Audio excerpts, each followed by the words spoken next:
Okay, now we're going to go into part three. Part three. Now, this part is where I don't teach grammar, nor do I have vocabulary drills. It's think English, speak English. This is English speaking coach Celestino. But one thing we can do to practice vocabulary and practice grammar is to read and speak sentences. For example, if we were to read and repeat these 5 sentences 5 times each, our brain will automatically absorb the grammar and vocabulary. For example, number 1, today, Thomas Budd is celebrating his 13th birthday. Today, not tomorrow, not last week, not next year, today. Present tense. Thomas Budd is celebrating. At this moment, today, Thomas Budd is celebrating his, not her, his, because Thomas is a boy. Now you might say, well, he has hair like a girl. Well, maybe he does, but he's a boy. And he is celebrating his 13th birthday party. Notice his 13th birthday, not 13. We don't say he's celebrating his 13th birthday. No, he's celebrating his 13th birthday, his 13th birthday. So the idea is to repeat this sentence 5 times, 5 times every day for at least a couple of days. For example, today, Thomas Budd is celebrating his 13th birthday.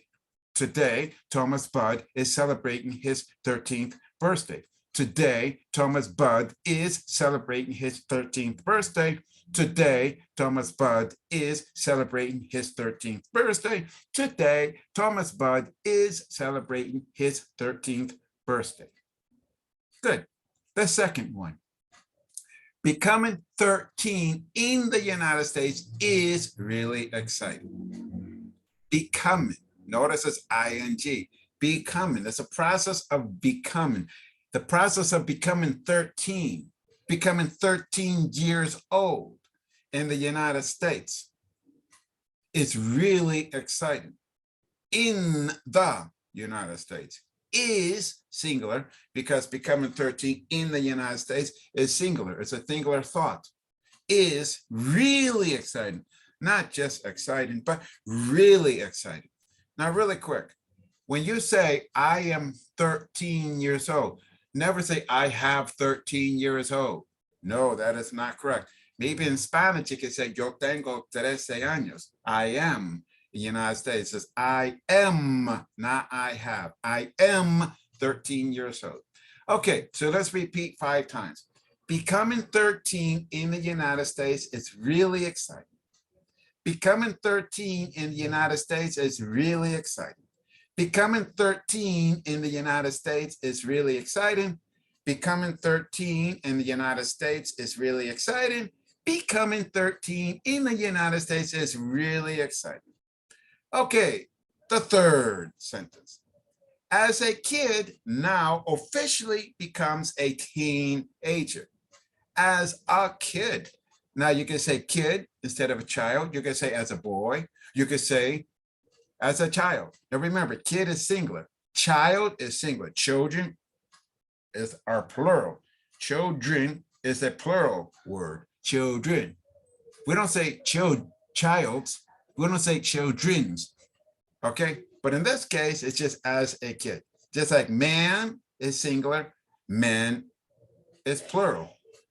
Woman is singular, women is plural. Those are exceptions. Child is singular, children is plural. But in this case, we're not using child, we're using kid. As a kid, now at this moment, officially becomes a teenager. So let's repeat. Okay, you ready? 5 times. As a kid, now officially becomes a teenager. As a kid, now officially becomes a teenager. As a kid, now officially becomes a teenager. As a kid, now officially becomes a teenager. As a kid, now officially becomes a teenager. Becomes a teenager. Very good. Fourth sentence, fourth sentence. Thomas is spending his 13th birthday party with his parents. is Thomas is a singular. Thomas is spending. What is he doing at this moment? He is spending his 13th birthday. You could say he is having his 13th birthday party. He's having his 13th birthday party. In this case, he is spending his 13th birthday. So you use spending because he's spending. He's spending his time. He's spending the day. It's not spending like money, but spending time. Thomas is spending his 13th birthday with his parents. You could say Thomas is having his 13th birthday party, his 13th birthday party with his parents. Okay, so there's two ways to say it, but we're saying it in this time. Thomas is spending his 13th birthday with his parents, not his 13th birthday, his 13th birthday. So repeat. Number one, the first time. Thomas is spending his 13th birthday with his parents. Thomas is spending his 13th birthday with his parents. Thomas is spending his 13th birthday with his parents. Thomas is spending his 13th birthday with his parents. And now the fifth time. Thomas is spending his 13th birthday with his parents. If you make a mistake when you're repeating, no problem. Just continue to repeat. Okay, gringos make mistakes too. I'm sure you make mistakes in your language as well. We all make mistakes. Mistakes are okay to make. Don't worry about them. Okay, now we're going to do the fifth sentence. The fifth sentence. The fourth and fifth sentence are actually one, but it's divided into part A, part B, making it easier to repeat, right? Okay.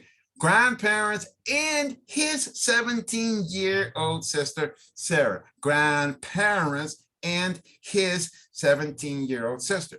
Notice it's his sister, not her sister. But isn't a sister a girl? So shouldn't we say her because referring to the sister, Sarah? No, because we're talking about his sister. Thomas is a boy. Thomas Budd is a boy. He's a male, not a female. He's a boy. He's 13 years old. So it's his sister, his sister. The his refers to the possession. His sister, his birthday, his parents, his photo, his whatever. Okay. So the his referring to him because he is a boy or he's a male or he's going to soon become a man. Okay. So grandparents and his 17-year-old sister, Sarah. Notice it says 17-year-old, not 17 years old. Sarah is 17 years old, yes. Thomas is 13 years old. That's correct. But in this case, we're saying his 17-year-old sister because she is 17 years old, yes, but it is her his 17-year-old sister, So repeat and pay careful attention to not say 17 years old. Just repeat 5 times. You ready? Grandparents and his 17-year-old sister. Okay, number 2. Grandparents and his 17-year-old sister, Sarah. Number 3, grandparents and his 17-year-old sister, Sarah. Grandparents and his 17-year-old sister, Sarah. Grandparents and his 17-year-old sister, Sarah. We don't say Sarah. We're not saying Sarah. We're saying Sarah. Okay? So try to pronounce the names correctly in the language they are. It's not Thomas. We don't say Thomas. It's Thomas. We don't say Sarah. It's Sarah. Okay, Sarah. So Thomas is spending his 13th birthday with his parents, grandparents, and a 17-year-old sister, Sarah. Okay, so practice these every day for at least 2 or 3 days until it gets stuck in your head. And then you don't need to open up a textbook and study grammar. You don't need to do vocabulary drills because it's there just by repeating. Your brain will absorb the context. Notice we're not doing single vocabulary words or a grammar lesson. We're using grammar in a practical way and using complete sentences, and we're using vocabulary using complete sentences. The context, the brain learns much better when you use the context, when you speak in context. Okay, see you in part 4. Okay, see you later, alligator.